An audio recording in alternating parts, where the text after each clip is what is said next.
What do you get when you mash up the arcade racing formula with California sunshine, wild tracks, weird cars, hidden shortcuts, UFOs, shopping malls, and even a golf cart? And then release it on the Nintendo 64 right alongside some of the best arcade racers of the generation? Well, you get California Speed. And honestly, this is one of those games where the title sounds far more exciting than the actual experience. California Speed originally appeared in arcades in 1998, developed by Atari Games, before making its way onto the Nintendo 64 in 1999, with Midway handling the home console release. And on paper, this thing sounds like exactly the kind of dumb, colorful arcade racer the N64 should have been great at. But here we are, in 2026, looking back at California Speed, and I'm not entirely sure whether this game deserves to be remembered as a hidden gem, or simply remembered as something that happened. So let's jump behind the wheel and talk about it. California Speed is as stripped down as arcade racers get. You pick your car, pick a race, hit the gas, and try, and mostly fail, to avoid smashing into absolutely everything. There's no deep story, nobody sending you emails about your evil rival stealing grandma's convertible, no racing dynasty to build, just you and the race, that's all. But honestly, that's not a flaw. The game is all about being easy, immediate fun. Easy to pick up racer. The developers wanted anyone to pick it up and feel like they're in the game, and you can tell they delivered on that idea. But the thing is, once you've learned how to drive and how the cars feel, you've basically learned the entire game, and it gets too easy. Now, one thing California Speed absolutely deserves credit for is its tracks. This isn't your standard collection of boring race circuits. The game takes you through different parts of California, including places inspired by Yosemite, the Mojave Desert, Santa Cruz, Los Angeles, Silicon Valley, and Highway. And then the designers went crazy. They looked at the state and seemed to say, sure, California is cool, but what if we made it totally bananas?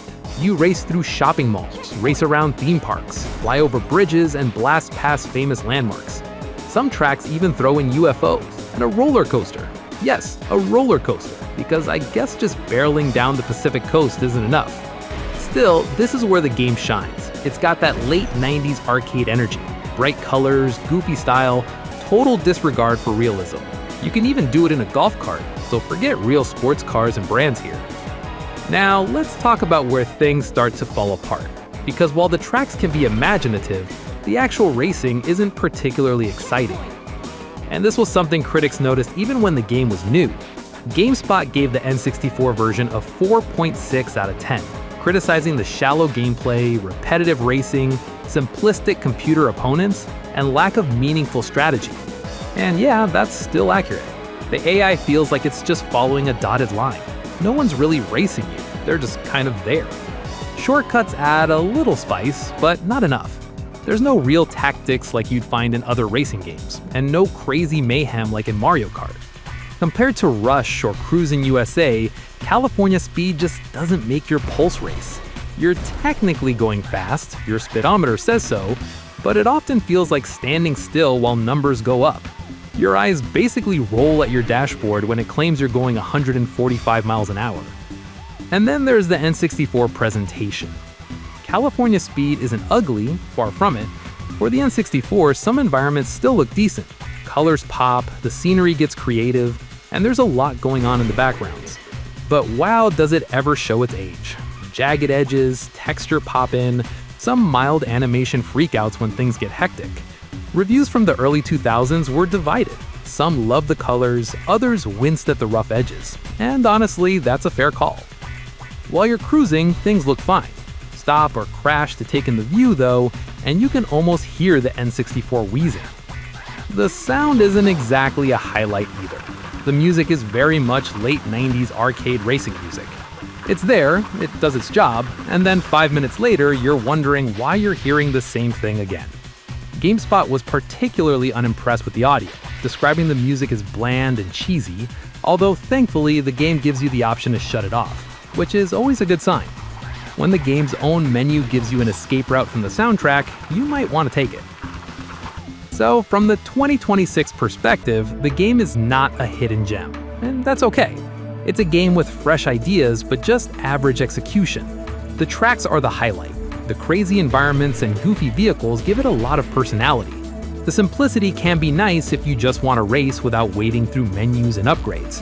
But the shallow gameplay, crappy AI, repetitive feel, and dated graphics drag it down. California Speed wants to be unforgettable, but underneath the flash, there's not enough to hold you.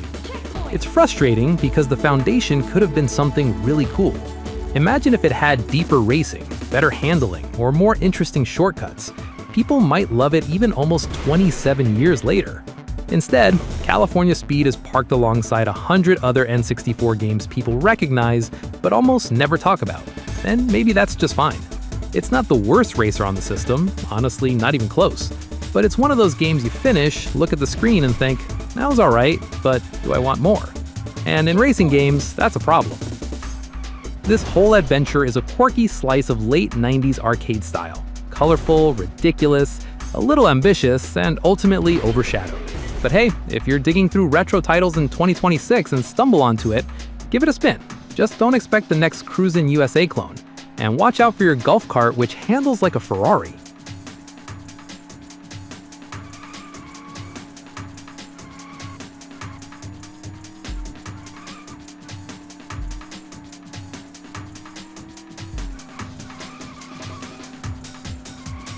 Checkpoint!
point.